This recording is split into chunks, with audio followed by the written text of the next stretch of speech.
जय हिंद प्यारे भाइयों। आज आपके लिए लेकर आए हुए हैं सीटेट 2019 का प्रश्न पत्र पर्यावरण अध्ययन से। अब आप जानते हैं कि जो पेपर होने जा रहा है वो आपका ऑफलाइन पेपर होगा, तो जो भी प्रश्न आएंगे इन्हीं ऑफलाइन वाले में से ही आएंगे। मैक्सिमम आपके प्रश्न इसी से ही उठाए जाएंगे। तो चलते हैं हम प्रश्न नंबर 61 की तरफ। कह रहा है कि निम्नलिखित में से कौन सा एक भारत का संघ शासित प्रदेश नहीं है। तो कहने का मतलब कि आपका केंद्र शासित प्रदेश कौन सा ऐसा आपका है राज्य जो नहीं है। पहला ऑप्शन दे रहा है लद्दाख, दूसरा दे रहा है जम्मू कश्मीर, तीसरा दे रहा है मणिपुर, चौथा दे रहा है चंडीगढ़।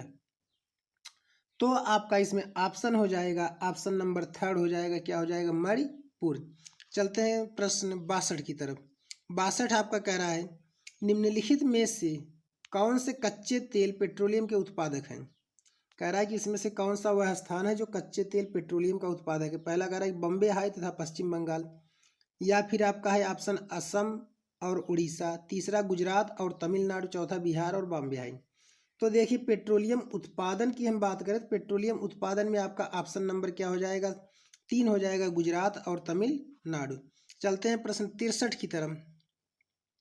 प्रश्न 63 आपका कह रहा है हमारे देश का संविधान निम्नलिखित में से किसके नेतृत्व में बनाया गया। इसका तो उत्तर आप सभी लोग जानते होंगे 63 में कि संविधान किसके नेतृत्व में बनाया गया था। पहला ऑप्शन है मोहनदास करमचंद गांधी, दूसरा है सरदार वल्लभ भाई पटेल, तीसरा है आपका डॉक्टर भीमराव बाबा साहब अम्बेडकर, चौथा है डॉक्टर सर्वपल्ली राधाकृष्णन। तो आपका ऑप्शन नंबर हो जाएगा इसमें डॉक्टर भीमराव साहब अम्बेडकर। अब चलते हैं प्रश्न 64 की तरफ। प्रश्न 64 आपका क्या कह रहा है कि पौधों के लिए किए जाने वाले नीचे दिए गए कार्यों पर विचार कीजिए। तो क्या कह रहा है पौधे जो मतलब कार्य करते हैं उसके बारे में आपको बताना कि कैसे रहे। कह रहा है पौधों को सहारा देना चाहिए, पहला कह रहा है। दूसरा कह रहा है ह्यूमस प्रदान करना चाहिए, मतलब कि पौधों को गर्मी प्रदान करना चाहिए। तीसरा है आपका कह रहा है सी नंबर भोजन संचित भंडारण करना, और चौथा है आपका कह रहा है पानी और खनिजों को अवशोषित करना। आपका क्या कह रहा है पानी और खनिजों को अवशोषित करना। तो अब आप देखिए पौधों को सहारा देना चाहिए, ये आपका सत्य है। कह रहा है कि ह्यूमस प्रदान करना चाहिए, ह्यूमस माने गर्मी। अब आप बताइए अगर पौधों को आप गर्मी प्रदान करेंगे तो क्या पौधा वो बढ़ेगा, वो तो सूख जाएगा। तो आपका बी ऑप्शन क्या हुआ, ऐसे ही कट गया। अब आप देख लीजिए बी ऑप्शन किस में है, पहले में और तीसरे में, तो 2 ऑप्शन आपके कट गए। और इसके बाद कह रहा है भोजन संचित भंडारण करना, भाई जाहिर सी बात है उनको भोजन करना चाहिए। अब इसके बाद डी कह रहा है पानी और खनिजों को अवशोषित करना, भाई उन्हें पानी भी चाहिए। तो इसलिए ऑप्शन आपका कौन सा हो गया, ए सी डी। तो आपका ऑप्शन नंबर क्या हो जाएगा 64 का चौथा हो जाएगा, आपका डी नंबर हो जाएगा। अब चलते हैं प्रश्न 65 की तरफ। प्रश्न 65 आपका क्या कह रहा है पोचमपल्ली भारत के दक्षिण राज्य का एक कस्बा है। कह रहा है दक्षिण भारत का क्या है, एक कस्बा है, पोचमपल्ली है। कह रहा है जो सुंदरता से डिजाइन की गई चमकदार रंगों की पोचमपल्ली साड़ियों और विशेष प्रकार की बुनाई, जिसे भी पोचमपल्ली ही कहते हैं, के लिए प्रसिद्ध है। यह कस्बा किस राज्य में है। कह रहा है कि पोचमपल्ली आपका क्या है, एक स्थान है भारत के दक्षिण भारत में, और वहाँ पर क्या किया जाता है, साड़ियों की रंगाई किया जाता है। साड़ियों क्या किया जाता है, रंगाई किया जाता है। कह रहा है कि यह भारत के किस राज्य का है। तो आपको इसका उत्तर देना है यह भारत के किस राज्य का है। तो इसका ऑप्शन क्या क्या दिया है, कर्नाटक, केरल, तेलंगाना, तमिलनाडु। तो इसका ऑप्शन आपका हो जाएगा क्या, तेलंगाना हो जाएगा। ऑप्शन क्या हो जाएगा इसका, तेलंगाना हो जाएगा। अब चलते हैं प्रश्न आपका 66 की तरफ। प्रश्न 66 कह रहा है कि निम्नलिखित में से खाद्य पदार्थों के उस समूह को चुनिए जिसके प्रत्येक सदस्य में लौह तत्व प्रचुर मात्रा में होता है। कह रहा है कि आपको वह ऑप्शन चुनना है जिसमें आपका लौह तत्व मतलब आपका हो। तो सबसे पहले आप जान लीजिए गुड़ में सबसे ज़्यादा लौह तत्व होता है, किसमें होता है, गुड़ में होता है। तो आप देख लीजिए जिसमें जिसमें गुड़ है आपका वही पहले ऑप्शन बनेगा। तो पहले में और दूसरे में, तो आपका ऑप्शन कौन कौन कट गया, तीसरा और चौथा। अब इसके बाद कह रहा है कि इसमें अब आप देख लीजिए किसकी किसकी बात कर रहा है। कह रहा है पहले में गुड़, आंवला, टमाटर। इसके बाद कह रहा है आंवला, पालक, गुड़। तो भैया टमाटर एक ऐसा है जिसमें आपका क्या है, लौह तत्व नहीं पाया जाता है, ठीक है। वो आपका क्या होता है, लौह तत्व टमाटर में नहीं पाया जाता है। तो इसलिए आपका ऑप्शन नंबर दूसरा हो जाएगा 66 का, आंवला, पालक, गुड़। प्रश्न 67 की तरफ चलते हैं। प्रश्न 67 आपका कह रहा है 67, निम्नलिखित में से पक्षियों का वह समूह चुनिए जिसका प्रत्येक सदस्य हमारी तुलना में 4 गुनी अधिक दूरी की वस्तुओं को स्पष्ट देख सकने के योग्य है। तो वह पक्षी कौन होते हैं? तो सिंपल सी बात है, वह आपके क्या होते हैं कि पक्षी आपके जैसे हो गए, बाज हो गए, इस टाइप के आपके पक्षी होंगे। ठीक है, कौवा और मोर ये सब आपके नहीं होंगे जिसे हम साधारण तौर में देखते हैं। तो पहला कह रहा है आपका पाखथा, कौवा, मोर, तो ये आपका ऑप्शन नहीं होगा। बाज होगा, कबूतर, तोता, बाज तो होगा लेकिन कबूतर तोता नहीं होगा। फिर इसके बाद कह रहा है कौवा, चील, बुलबुल, तो चील तो होगा लेकिन बुलबुल नहीं होगा। तो चौथा ऑप्शन आपका क्या है? बाज, चील, गिद्ध, यही आपकी होंगी जो मनुष्य की तुलना में कितने गुना देखते हैं? 4 गुना दूरी तक देखते हैं। प्रश्न चलते हैं अब आपके 68 की तरफ। 68 क्या कह रहा है? नीचे दिए किस एक राज्य के ग्रामीण लोग अपने ढालू छत वाले लकड़ी के मकान मजबूत बांस के खम्भों पर धरती से 3 मीटर की ऊंचाई तक बनाते हैं? कह रहा है कि वह कौन से राज्य के लोग हैं जो अपने मतलब घर जो बनाते हैं खम्भों के ऊपर, बांस के खम्भों के ऊपर बनाते हैं। तो देखिए आपका क्या है, ऑप्शन दिया हुआ है 68 में आपका राजस्थान, लद्दाख, असम, उड़ीसा। राजस्थान में क्या होता है, बारिश होती नहीं है ज़्यादा, तो वहाँ बांस पर बनाने कोई सवाल ही नहीं है। लद्दाख में भी आपका इसका कोई ज़रूरत पड़ता नहीं क्योंकि वहाँ पर आपका क्या पड़ता है, बर्फ़ पड़ता है, तो बारिश की बात ही नहीं है। आपके ऑप्शन बचे असम और उड़ीसा, तो आपका इन दोनों में ऑप्शन में आपका क्या हो जाएगा? असम हो जाएगा। अब चलते हैं प्रश्न नंबर 69 की तरफ।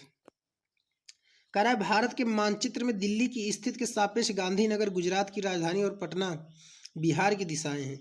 कह रहा है कि आपका भारत में दिल्ली के मानचित्र के सापेक्ष, तो दिल्ली का जो आपका मानचित्र है उसके सापेक्ष कह रहा है। तो दिल्ली आप देखेंगे आपका किस साइड में पड़ेगा? लगभग उत्तर में पड़ेगा। और इसके बाद किसका नाम लिया है आपका? कह रहा है गांधीनगर गुजरात की जो राजधानी और पटना बिहार की जो राजधानी है। देखिए यह आपका पड़ जाएगा उत्तर में, गांधी पड़ता है, गुजरात पड़ता है आपका पश्चिम में, लेकिन यह दिल्ली से नीचे की तरफ पड़ेगा। नीचे की तरफ पड़ने के कारण आपका दक्षिण से पश्चिम की तरफ हो जाएगा। और बिहार भी आपका क्या होगा?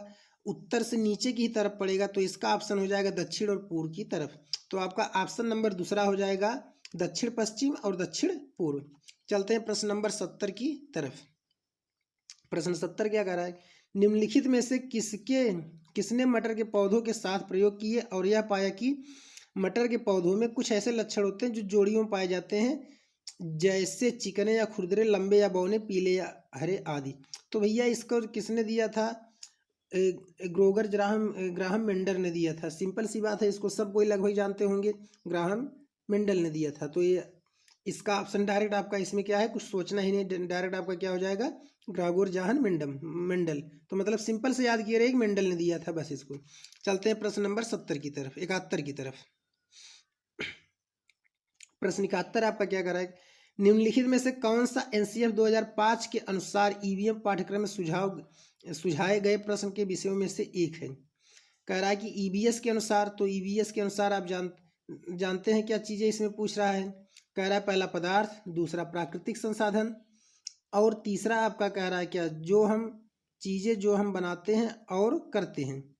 इसके बाद क्या कह रहा है? चौथा, चीज़ें कैसे काम करती हैं। ठीक है, तो अब 71 में देखिए पदार्थ के बारे में आपका क्या है, पदार्थ की पर्टिकुलर बच्चा है तो इसके बारे में हम नहीं कहेंगे कुछ। प्राकृतिक संसाधन बहुत से आएंगे, बच्चा है नहीं करेंगे। इसके बाद अगर चीज़ें कैसे काम करती हैं, बच्चे को क्या लेना देना है, चीज़ें कैसे काम करती हैं। तीसरा जो आपका ऑप्शन है, चीज़ें जो हम बनाते हैं और करते हैं, मतलब एक बच्चा जो है जो चीज़ें वो बनाता है और करता है, इसलिए आपका ऑप्शन कौन सा हो जाएगा? तीसरा हो जाएगा। 72 पर चलते हैं। कह रहा है उपाख्यान अभिलेखों में क्या नहीं दर्ज करना चाहिए? उपाख्यान माने आपका जो है व्याख्या के तौर पर आपका कह रहा है, तो क्या हो जाएगा आपका? मुख्य रूप से समस्याग्रस्त स्थितियों की पहचान करना। कह रहा है केवल क्या करना? समस्याग्रस्त जो स्थितियां उनको ही पहचान करना चाहिए। कह रहा है कि निर्णय वाले कथनों को लिखना। फिर कह रहा है कि आपको क्या करना चाहिए? जो वहाँ निर्णय दिए जा रहे हैं उनको कथनों को लिखना चाहिए। मजबूतियों और कमजोरियों की पहचान करना। तो इसके बाद फिर कह रहा है बच्चों की रुचियों और संबंधों आदि की पहचान करना। तो देखिए इसका जो आपका ऑप्शन हो जाएगा, ऑप्शन नंबर क्या हो जाएगा? पहला हो जाएगा इसमें आपका 72 का, कि मुख्य रूप से समस्याग्रस्त स्थितियों की पहचान करना, निर्णय वाले कथनों को लिखना। आपका ऑप्शन हो जाएगा पहला 72 का। अब चलते हैं प्रश्न नंबर 73 की तरफ। कह रहा है आप एक एकीकृत ईवीएस कक्षा के लिए कैसे योजना बनाएंगे। कह रहा है कि आपको अगर बच्चों की कक्षा का एक योजना बनाना है तो आप कैसे बनाएंगे। तो पहला कह रहा है कि एक पाठ में 2 या अधिक विषय क्षेत्रों को मिलाएंगे। कह रहा है कि अलग अलग योजनाओं में सभी विषयों को अलग करेंगे। कह रहा है कि विज्ञान और सामाजिक विज्ञान के लिए अलग अलग अध्यापकों का प्रबंधन करेंगे। इसके बाद कह रहा है पर्यावरण विज्ञान के लिए अलग अध्यापक का प्रबंधन करेंगे। अब देखिए भैया, पढ़ाना किसको है, क्लास 5 तक के बच्चों को। तो सिंपल सी बात है, अलग प्रबंधन करने का यहाँ कोई मतलब नहीं होगा। एक टीचर है जो सक्षम इतना होगा कि वो लगभग पढ़ा लेगा ईवीएस और विज्ञान आपका ये सब। तो आपका ऑप्शन जो चौथा कह रहा है कि यहाँ पर विज्ञान के लिए पर्यावरण विज्ञान के अलग से टीचर के प्रबंधन करना, ये ऑप्शन आपका एकदम गलत है। इसके बाद कह रहा है कि विज्ञान और सामाजिक विज्ञान के लिए अलग अलग अध्यापकों का प्रबंधन करना, ये भी गलत है। कह रहा है अलग योजनाओं में सभी विषयों को अलग करना। जब बच्चा क्लास 5 तक है तो सभी विषयों का अलग करने का मतलब ना सभी को मिलाकर चलना है। तो आपका यह भी गलत हो गया। तो आपका पहला ऑप्शन हो जाएगा एक पाठ में 2 या अधिक विषय क्षेत्रों को मिलाएंगे। मतलब कि हम क्या करेंगे, कोई पाठ पढ़ा रहे उसके आधार पर और हम पाठ को क्या कर सकते हैं, मिला सकते हैं। प्रश्न आपका चलते हैं 74 की तरफ। कह रहा है पुनीत ने अपनी कक्षा 5 के शिक्षार्थियों को मानव शरीर की एक रूपरेखा दी है। कह रहा है पुनीत ने अपनी कक्षा 5 के शिक्षार्थियों की मानव शरीर की एक रूपरेखा दी। मतलब उन्होंने क्या किया, मानव शरीर के बारे में बताया और उन्हें भोजन के विषय में पढ़ाने से पहले पाचन तंत्र को बनाने को कहा। और वह कहा कि पाचन तंत्र का आप क्या करिए, चित्र बनाकर लाइए।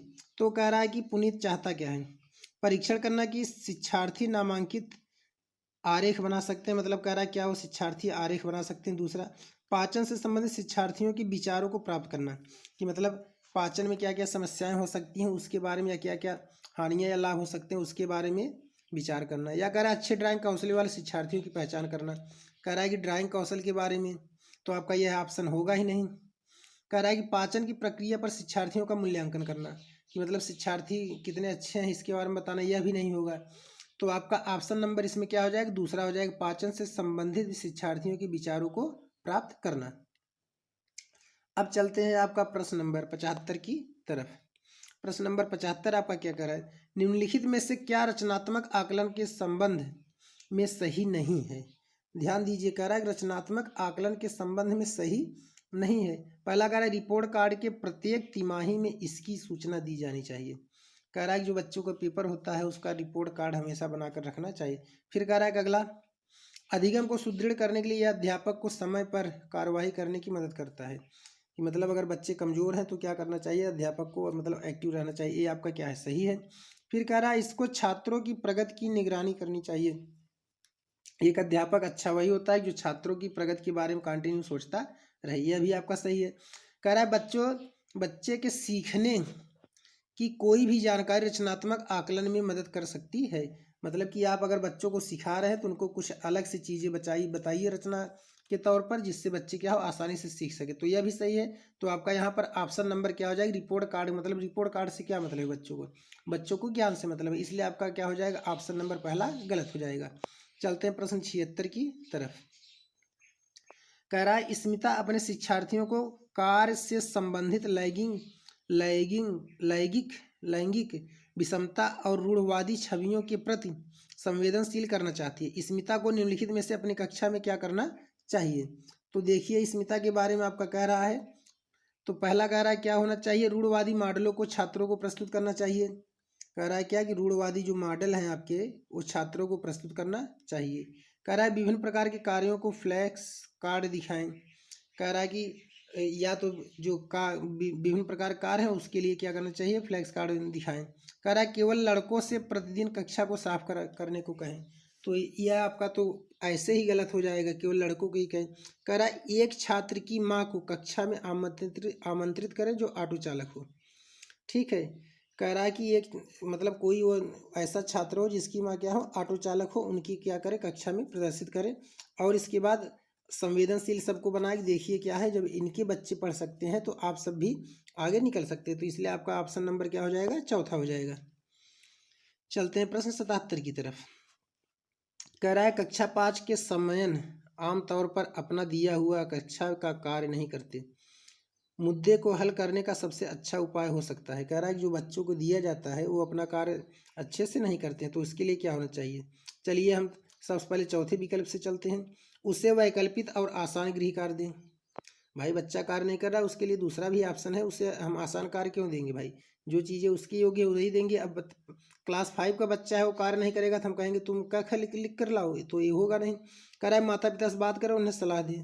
कह रहे हैं कि माता पिता से बात करो, सलाह दीजिए, ये भी आपका गलत है। माता पिता है उसमें क्या करेंगे, आपका भी कुछ योगदान होना चाहिए। कह रहा है किसी दूसरे बच्चे को उसकी कक्षा के कार्य को पूरा मदद करने को कहें, यह भी गलत है। मतलब जो बच्चा पढ़ रहा है वह अपना कार्य करे तो कोई दूसरा बच्चा क्यों करे। और पहला क्या कह रहा है कि उसकी कठिनाई का पता लगाने और उसके अनुसार कक्षा के को समायोजित करने में के लिए उससे बात करें। हाँ, तो यह आपका ऑप्शन हो जाए कि मतलब उसकी जो समस्या है उसको पता लगाए और कक्षा में उसको क्या दिक्कत हो रही है उसके बारे में आप बात करिए। प्रश्न 77, तो पहला आपका ऑप्शन नंबर हो जाएगा। चलते हैं प्रश्न 78 की तरफ। कह रहा है मुस्कान ने परिवहन में डीजल वाहनों का उपयोग निषिद्ध होना चाहिए विषय पर एक वाद विवाद का आयोजन किया। मुस्कान के द्वारा इस विषय पर कक्षा में वाद विवाद का आयोजन का क्या उद्देश्य है? मतलब कि उन्होंने कहा कि जो डीजल से गाड़ियां चल रही हैं ये क्या होना चाहिए, बंद होना चाहिए, निषिद्ध होना चाहिए। उन्होंने कक्षा पर इस पर क्या किया, डिबेट रखा। तो कह रहा है इस पर मतलब बच्चों की मुद्दा क्या होना चाहिए। कह रहा है वह पूरी तरह से परिवहन में डीजल वाहनों पर प्रतिबंध लगाने की आवश्यकता पर छात्रों को संवेदनशील बनाना चाहती है। कह रहा है कि वह पूरी तरह से यह कहना चाहती है कि क्या हो, डीजल वाले गाड़ियों को बंद कर दिया जाए।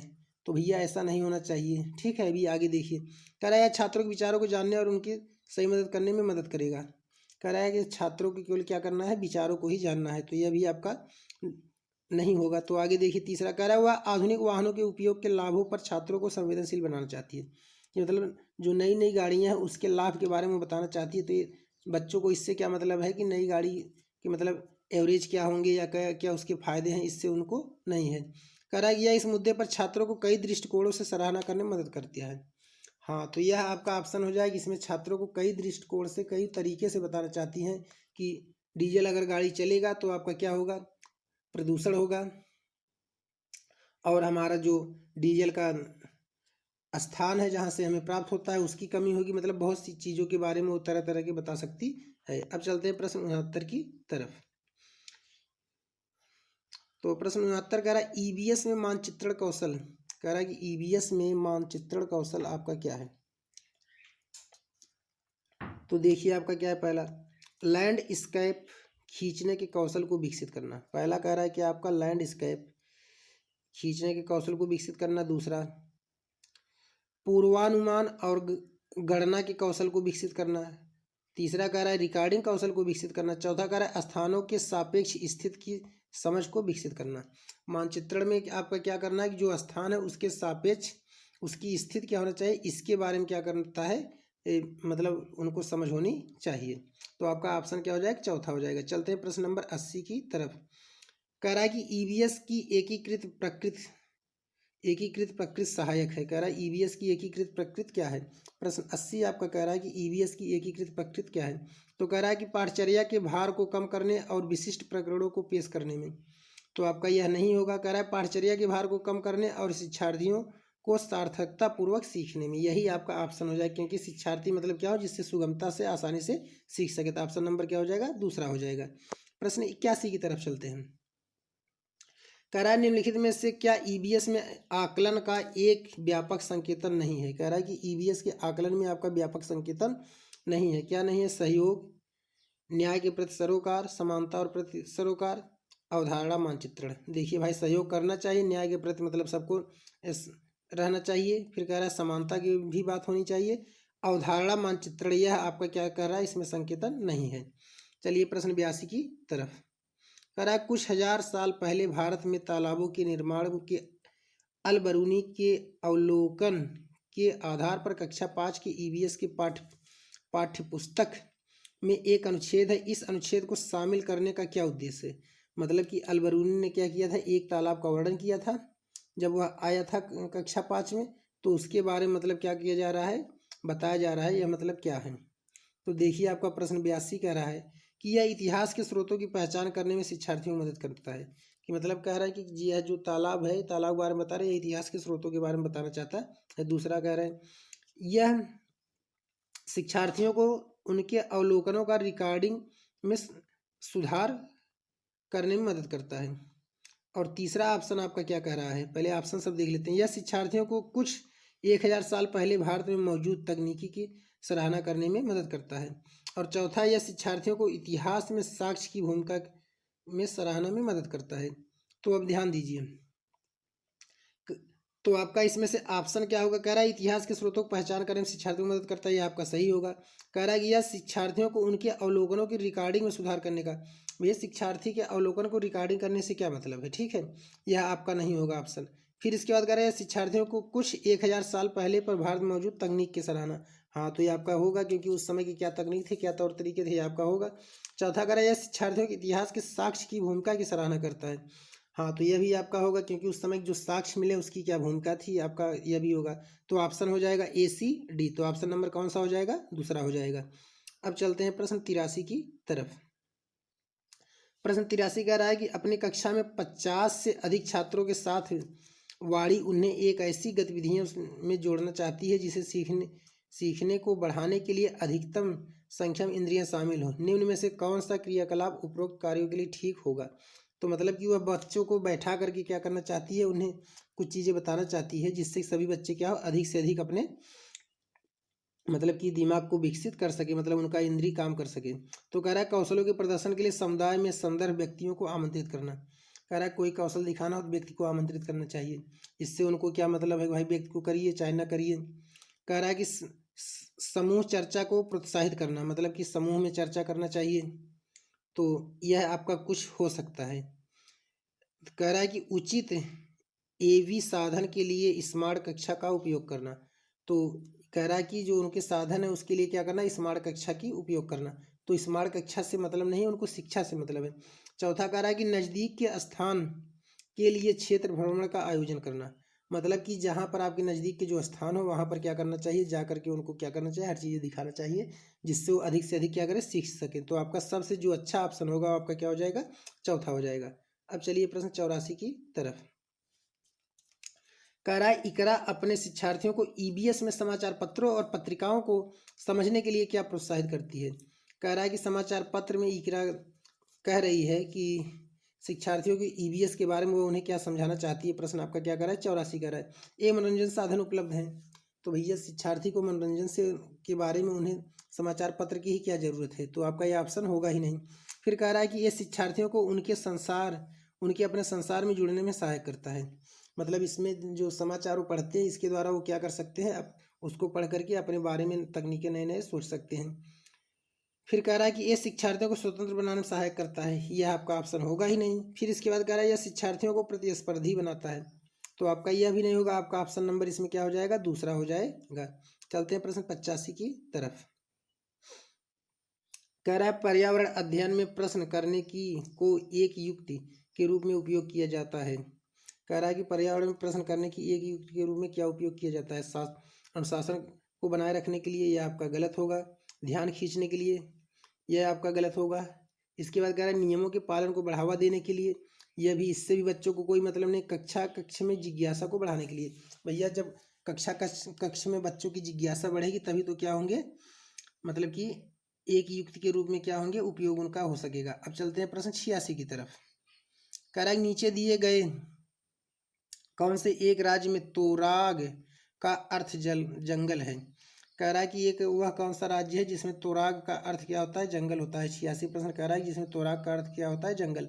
तो असम है, उड़ीसा है, मिजोरम है, क्या है आपका झारखंड। तो आपका ऑप्शन नंबर हो जाएगा चौथा, क्या, झारखंड। प्रश्न 87 चल रहे हैं। प्रश्न 87 क्या कह रहा है कि आपका घर यक्स पर स्थित है तथा आपका विद्यालय वाई पर स्थित है। यदि आपका विद्यालय ठीक सामने परंतु बीच में व्यस्त राजमार्ग होने के कारण आप सीधे नहीं जा सकते, अतः पहले आप दक्षिण में 125 किलोमीटर जाते हैं, फिर पूर्व में 100 किलोमीटर का लंबा सुरंग पथ पार करते हैं और अंत में आप ठीक उत्तर में 125 किलोमीटर दूरी पर वाई 125 मीटर दूरी पर वाई अपने विद्यालय पहुंचते हैं। वाई पर विद्यालय के सापेक्ष यक्स का घर स्थित होगा। तो इसका आपका ऑप्शन हो जाएगा, अब आप इसको सॉल्व करिएगा। ये आपका ऑप्शन इसमें हम बता दे रहे हैं क्या हो जाएगा, ऑप्शन नंबर तीसरा हो जाएगा, 100 मीटर ठीक पश्चिम हो जाएगा। अब देखिए फिर क्या कह रहा है आपका प्रश्न 88 कह रहा है आपका, यहाँ भी वही है प्रश्न, मैथमेटिक्स। कह रहा है कोई लड़का नागरकोइल से मड़गांव जाने के लिए 4 जून 2020 को किसी रेलगाड़ी में सवार हुआ। यह रेलगाड़ी 22:10 पे मतलब आपका 10:30 बजे नागरकोइल से चली और 6 जून 2020 को 4:30 बजे मड़गांव पहुंच गई। मतलब सुबह आपका 4:30 बजे पहुंच गई। यदि इस समय अंतराल में रेलगाड़ी ने 1145 किलोमीटर दूरी तय की तो रेलगाड़ी की औसत चाल बताइए। अब आपको कुछ नहीं करना है, बस जितना समय लगा इस 1145 में भाग दे दीजिए, आपका उत्तर आ जाएगा। तो आपका ऑप्शन नंबर इसमें क्या हो जाएगा, आपका 88 में ऑप्शन नंबर आपका हो जाएगा दूसरा, 38.5 किलोमीटर। प्रश्न आपका 89 कह रहा है नीचे दिया गया कौन सा कथन मधुमक्खियों और छत्तों के विषय में सही नहीं है। कह रहा है कौन सा ऐसा कथन है जिसमें मधुमक्खियों और छत्तों के लिए सही नहीं है। कह रहा है प्रत्येक छत्ते की एक रानी मक्खी होती है जो अंडे देती है, आपका सत्य है। कह रहा है नर मक्खियाँ छत्तों के लिए अत्यंत महत्वपूर्ण होते हैं, ये आपका। चलिए आगे और प्रश्न अभी देख लेते हैं ऑप्शन। इसके बाद कह रहा है कि छत्ते में बहुत सारी काम करने वाली मक्खियाँ होती हैं, यह भी आपका है सही। छत्ते में केवल कुछ नर मक्खियाँ होती हैं, यह भी आपका सत्य। मतलब दूसरा एक नर मक्खियाँ छत्तों के लिए अत्यंत महत्वपूर्ण होते हैं, नर मक्खियों का छत्तों में कोई भी योगदान नहीं होता है। तो आपका ऑप्शन नंबर क्या हो जाएगा, दूसरा। तो लास्ट प्रश्न चलते हैं आज का। प्रश्न नंबर 90 आपका कह रहा है आज हम मिर्ची के बिना भोजन की कल्पना भी नहीं कर सकते। मतलब आज हम क्या करते हैं, मिर्ची के बिना भोजन की कल्पना नहीं करते। इसे व्यापारी हमारे देश में लाए थे। मतलब कौन से व्यापार वाले जो थे मिर्च को हमारे देश में लाए थे। तो आप देख लीजिए, पहला करा अफगानिस्तान, दूसरा करा इंग्लैंड से, तीसरा दक्षिण अमेरिका से, चौथा दक्षिण अफ्रीका से। तो आपका ऑप्शन नंबर हो जाएगा दक्षिण अमेरिका से मिर्च क्या हुआ था, हमारे देश में आया था। तो इसका ऑप्शन क्या हो जाएगा, तीसरा हो जाएगा दक्षिण अमेरिका से। तो दोस्तों अगर आपको हमारा वीडियो अच्छा लगा तो हमारे चैनल को सब्सक्राइब और वीडियो को लाइक जरूर करें। ओके, जय हिंद।